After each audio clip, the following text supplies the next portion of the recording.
There, you caught me napping this morning.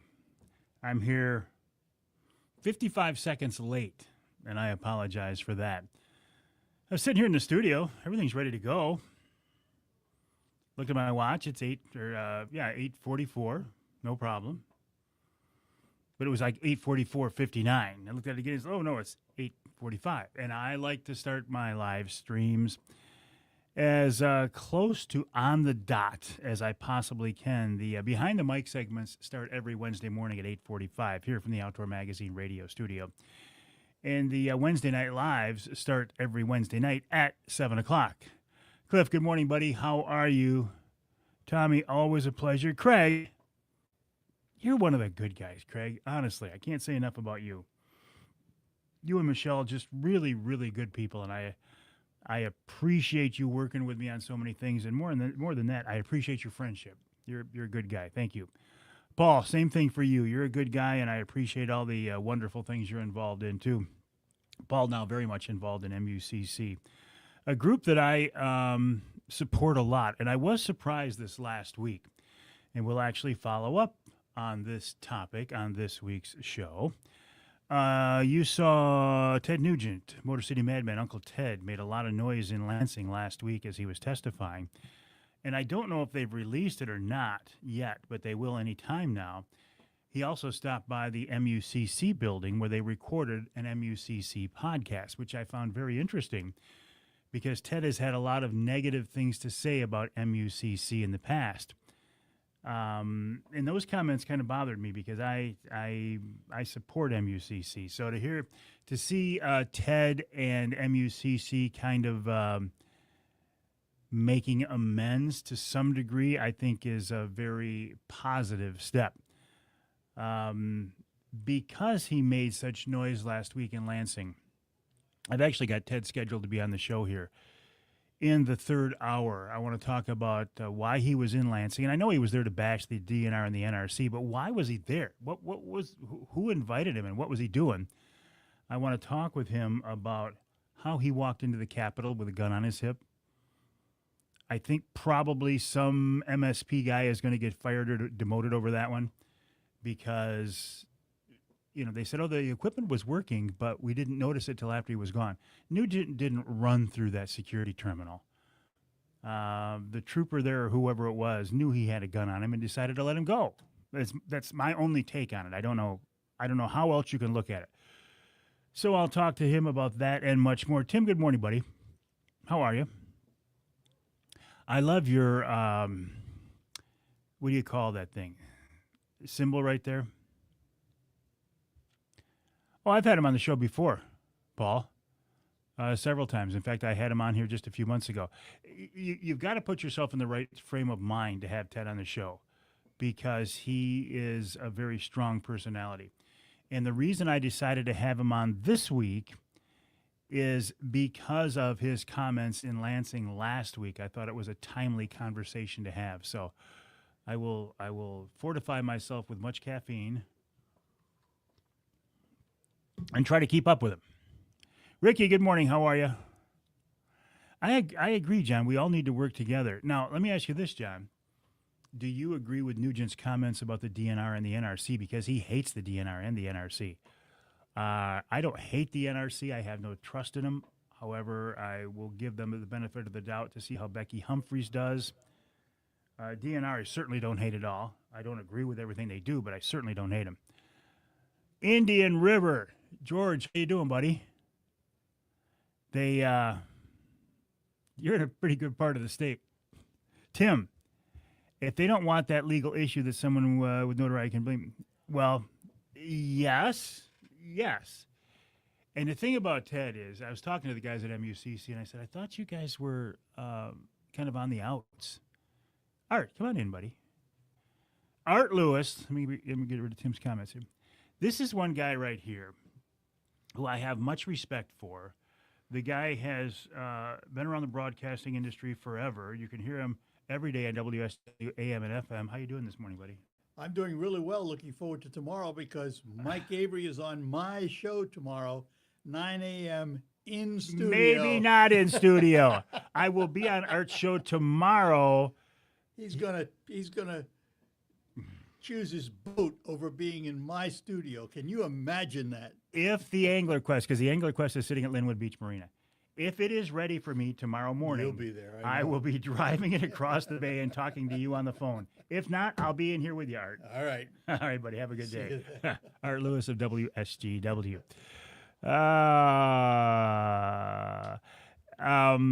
Yes, I was talking with the guys at MUCC about maybe burying the hatchet to some degree with Ted. And what one of the guys there told me, a very astute guy, much respect for him and everybody there. He said, look, the guy's one of the most powerful pro-hunting and pro-gun guys in the country. We might as well work with him and not against him. And it makes complete sense. Uncle Johnny Craves. Uncle Johnny, you hit a drive on number 8 last night that any guy half your age would be proud to hit. It was so nice to see you guys, Uncle Johnny, Aunt Debbie. Thank you for the birthday gifts, and I always enjoy your company. And if I don't get that boat, we might as well go golfing this weekend. Jim, good morning. How are you? John, I have not seen it yet. I don't think they have posted it yet, John. It's our capital, not theirs. True. Laurie, good morning. How have you been?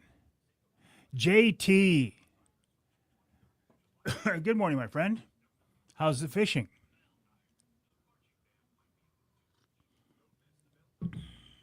I don't know. I do know. I was out with Mr. AnglerQuest, Brad Dupuy. No, Cliff. You didn't hear a cicada yet. That was just your imagination. You did not hear a cicada yet. That's about 2 weeks early for cicadas. You didn't hear a cicada. Just forget it. I got to make myself a note now. Cliff said he heard, and I don't doubt you, Cliff. I'm just having fun. And why is a cicada significant? Because it's in the old way of thinking, from the time you hear the first cicada buzz till the time we get the first frost, is a specific amount of time. Is it 6 weeks, 8 weeks, 10 weeks? I think it's closer to 10. JT says the fishing has been fantastic. Well, hopefully I'll know very soon. Dave, good morning, my friend. How are you? Bash, well, yeah. Excellent, Lori. I look forward to talking with you more. Jay, good morning from West Branch. West Branch, West Branch is the site of the second annual Mike Avery Outdoors Charity Golf Outing. We are just about filled up. We do have room for you, and by you I mean you. If you want to play in the event, or if you or help sponsor the event to raise money for MUCC's youth camp, go to mucc.org/golf. mucc.org/golf. I would love to have you with us.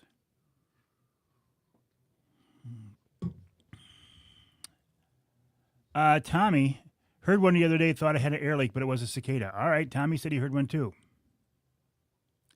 You are so right, George. We don't have to agree on everybody. And, listen, we don't have to all just sing Kumbaya and hold hands and get along completely. Oh, hold on a second. I just got a text from...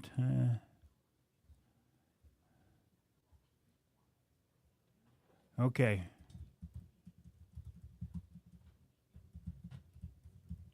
Oh, shoot. So now the promo that I did with Tyler Mihai from MUCC, John, is no longer valid because Tyler is out sick, so Justin is filling in. So, and nobody would even know it if I didn't change it. Good morning, Jerry. George says he loves West Branch. It's where he first loved to hunt and fish. I love West Branch, too. I think West Branch is a beautiful part of our state. It's a very interesting part of our state because it's up north, but it's close to home, which makes it very valuable. Okay, this is the 4th of July weekend coming up. Can you believe it? Can you believe that we are at the 4th of July, the kind of unofficial midpoint of summer? But now the summer weather seems to have changed. The weather patterns seems to have changed. Get rid of some of those northeast winds and get into southwest wind. We were dealing with a pretty strong northeast wind last week, 1 week ago right now, for our Wednesday Night Live on Saginaw Bay. I was out there with Mr. AnglerQuest, Brad Dupuy, on his AnglerQuest, his 8526 2025 Pro Troll. Mine is an 8524. when we went out there, it wasn't bad. By the time we started the live stream at 7 o'clock, it was cranking pretty good, and the wind was very strong. And not most, but a significant part of that live stream, you couldn't even tell what I was saying because of the wind. To make it even a little more frustrating, I couldn't see my comments. Now, normally I can see my screen, so I can see myself or my guests. And then on the right side, I can see the comments.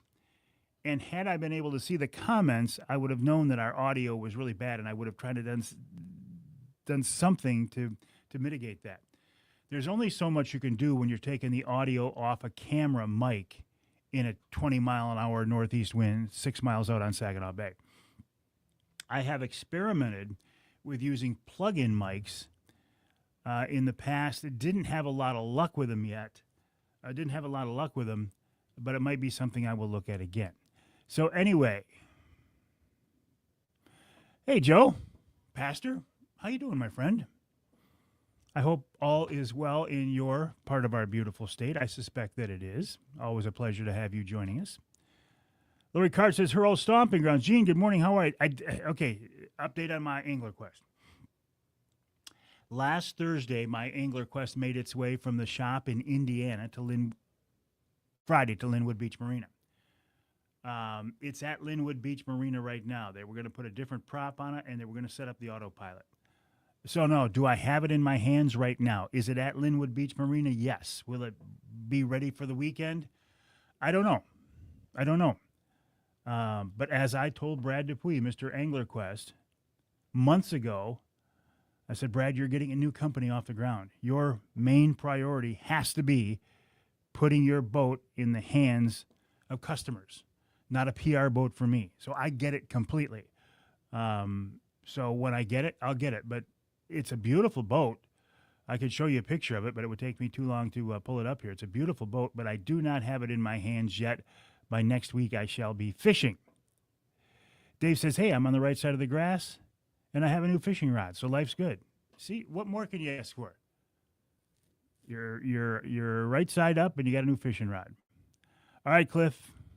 Have a good day, buddy. Johnny Bowler, the Bear Whisperer, who told me he's pretty much filled up for this upcoming bear season. If you have a bear tag in the in Newberry District and you wanted to hunt with Johnny and you didn't, well, then you missed out. You missed out.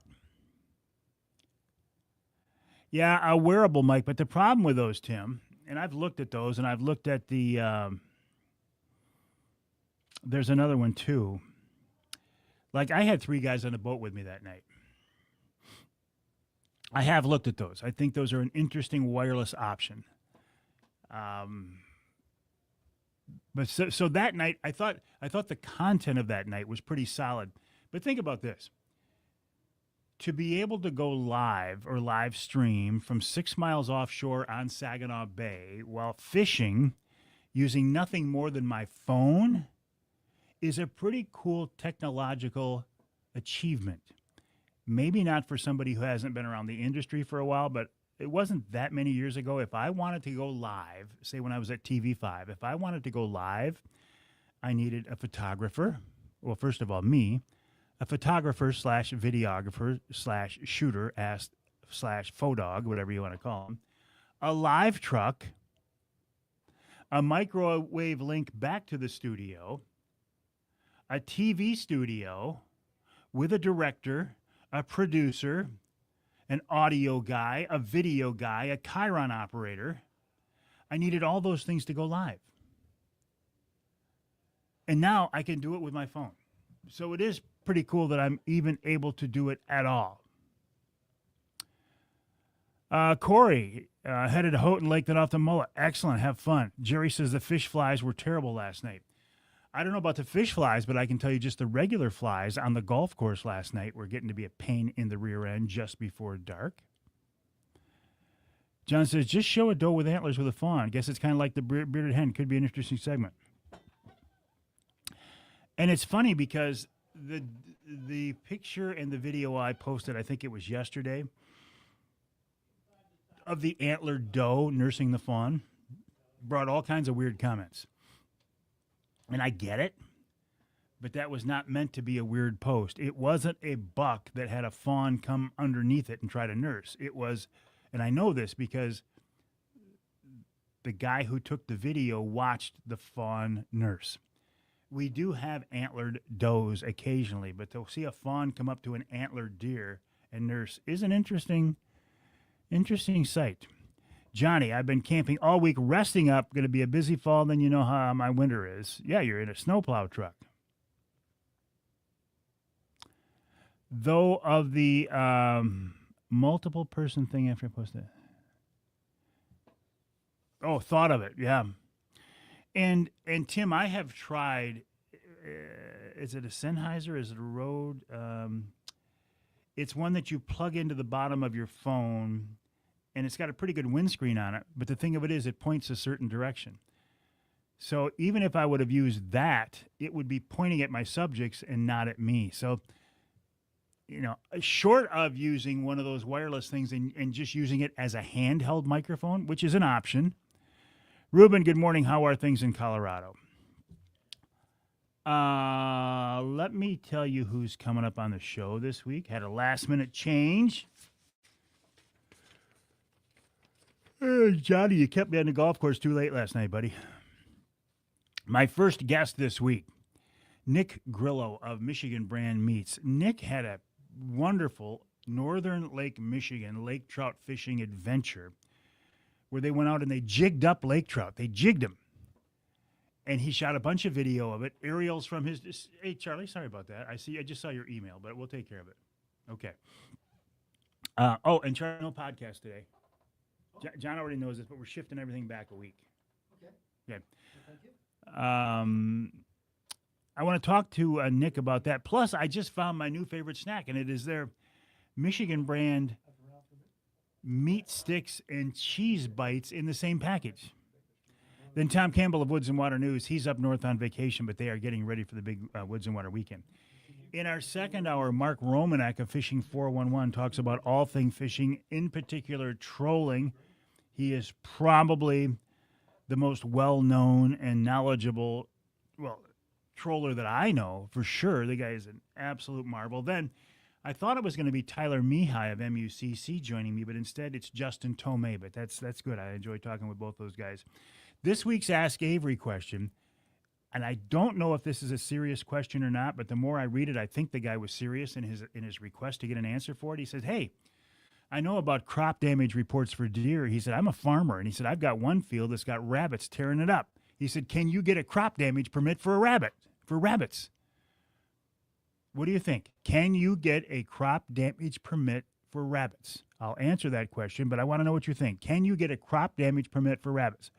I know it sounds kind of crazy. Johnny, all right, buddy, have a good day. Jerry, good morning. How are you? Justin says, I know that dude. Hey, Justin, I do, as you know, I have Uncle Ted. Well, in the third segment of the show this week, I have Uncle Ted Nugent, and then Wild Game Chef Dixie Dave Miner. As I was saying earlier, you've got to put yourself in the right frame of mind to have a conversation with Ted because it's so high energy. So I'm going to continue to fortify myself with caffeine.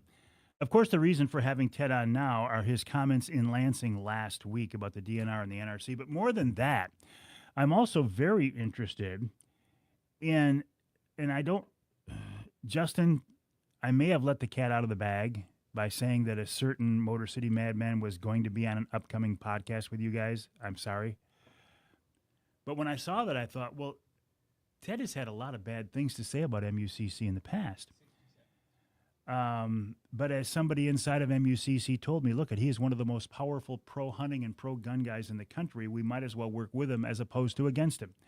And I can't argue that at all.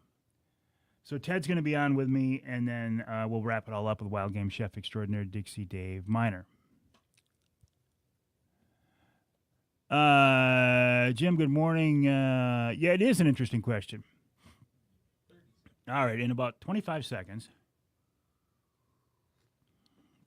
I will have to put my coffee down and switch my focus from you and this microphone, my social media microphone, to this one, my official broadcast microphone. It is not gold-plated like the late Rush Limbaugh's was. but I might get it dipped in camouflage. 1, blast off. So that's what I'm hearing, okay, which means the show is about to officially begin. Tim says, deer are tearing up the pastures we're renting. Can I get a crop damage permit for pasture? I don't know, Tim.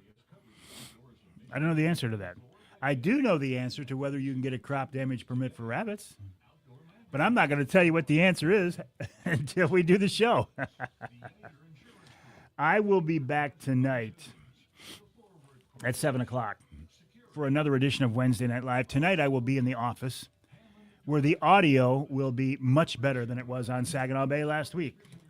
In the meantime, you have a wonderful day, and I will see you tonight. Here's Mike Avery.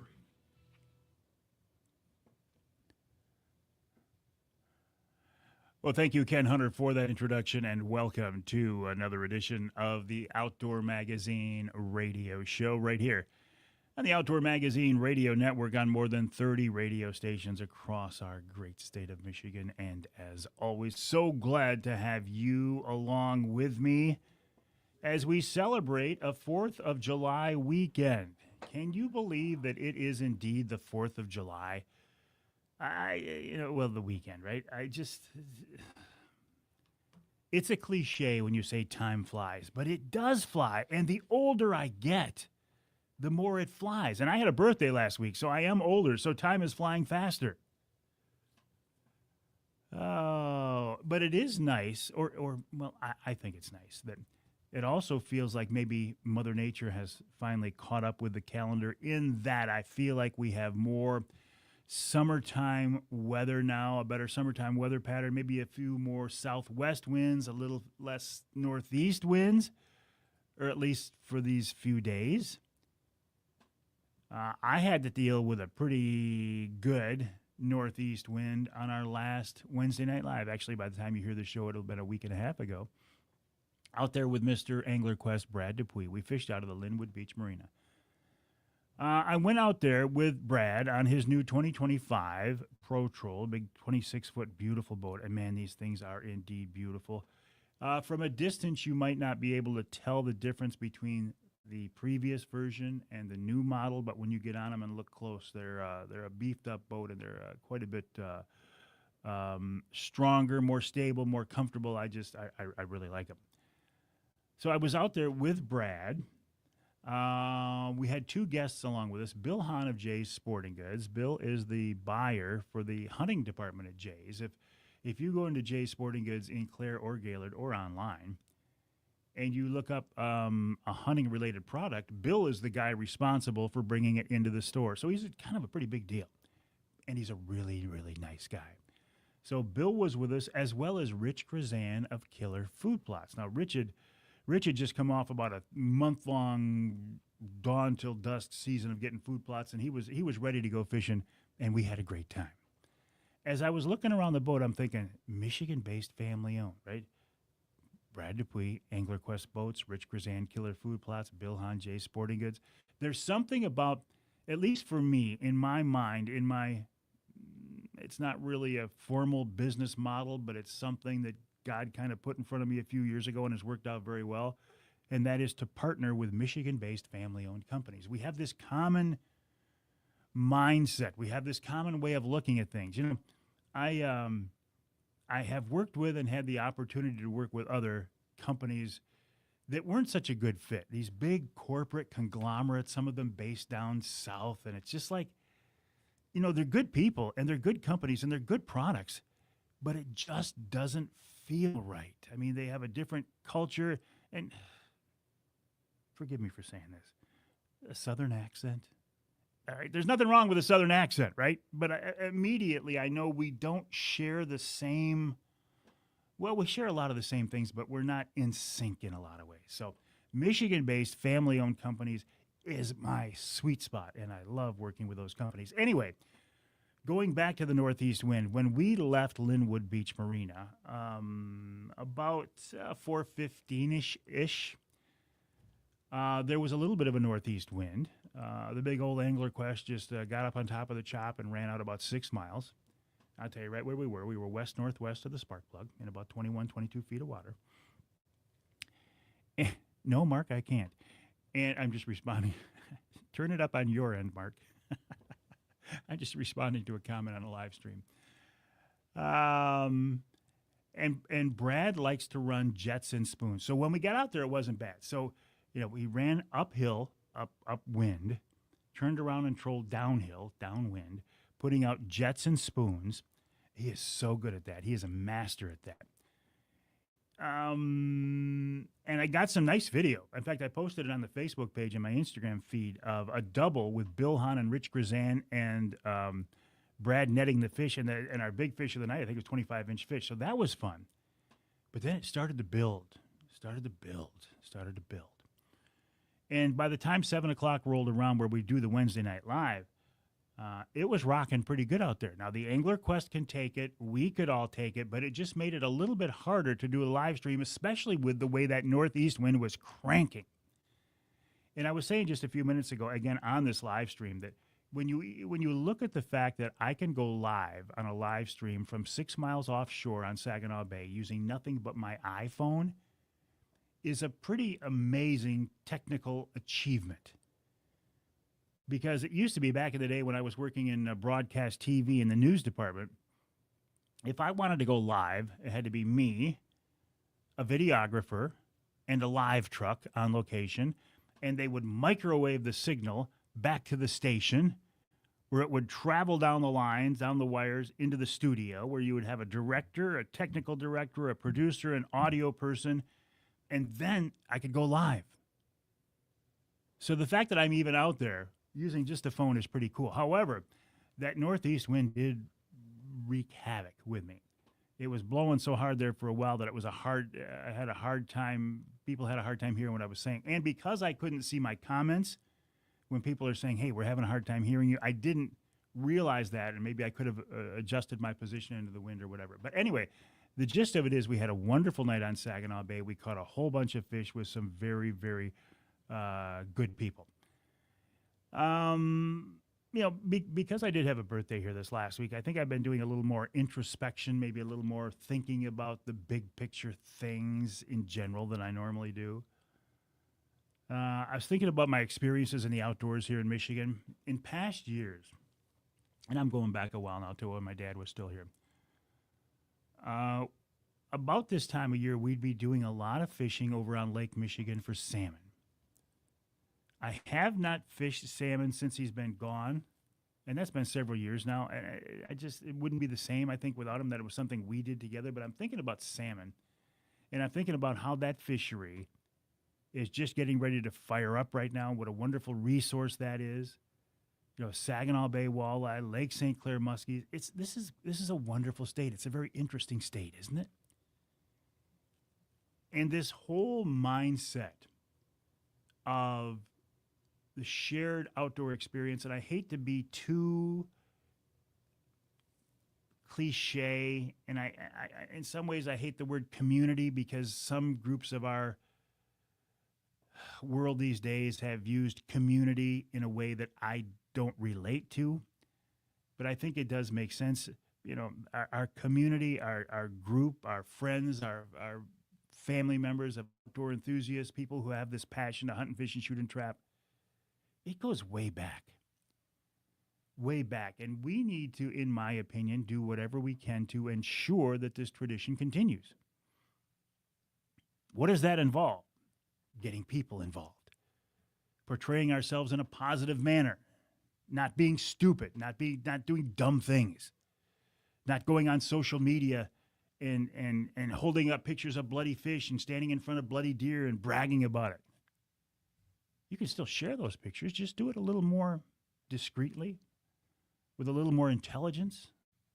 It doesn't mean you're caving into the antis. Not at all. It just means that you are using their own tools against them. And whenever I can have an interaction with a hardcore anti, I love that, because they're just so stupid. Coming up on this week's Outdoor Magazine radio show after the break, Nick Grillo. Speaking of Michigan-based family-owned companies, Michigan Brand Meats. I saw a video of Nick Grillo over on Lake Michigan. He wasn't salmon fishing. He was fishing for lake trout, and he was jigging for lake trout. And Nick had his drone in the air, and he had underwater video, and it just looked so cool. So Nick's going to be with us to talk about that. Also, I was at a softball tournament. I spent a lot of time in the softball field with my granddaughter Addison lately. And I was starving. So I walked into a party store down there, and I found my new favorite snack, and it happened to be a Michigan brand, so we'll talk about that too. Then Tom Campbell of Woods and Water News talks about their big outdoor weekend coming up, also this most latest issue of the Woods and Water magazine. In our second hour, this guy he's an icon. He's an expert. His name is Mark Romanek of Fishing 411. We're going to talk trolling and more, and this guy knows it inside and out. Then Justin Tomei of MUCC. I want to talk to Justin about a couple of things, including the fact that Ted Nugent is on their most recent podcast, which I think is interesting because Nugent's had some bad things to say about MUCC in the past. And speaking of the Motor City Madman, he is on in hour number 3 with me this week. Now, Ted is on in reference to his comments in Lansing recently in front of politicians there about the DNR and the NRC. I want to talk with him about that. Also, again, I'm curious about his relationship with MUCC. Is he? I don't want to say is he backing down because Ted never backs down. But is he trying to make nice with MUCC? I hope so. I'm a big fan of MUCC. And then we'll wrap up the hour with Wild Game Chef Extraordinaire Dixie Dave Miner. That's all coming up this week right here on Outdoor Magazine. My name is Mike Avery.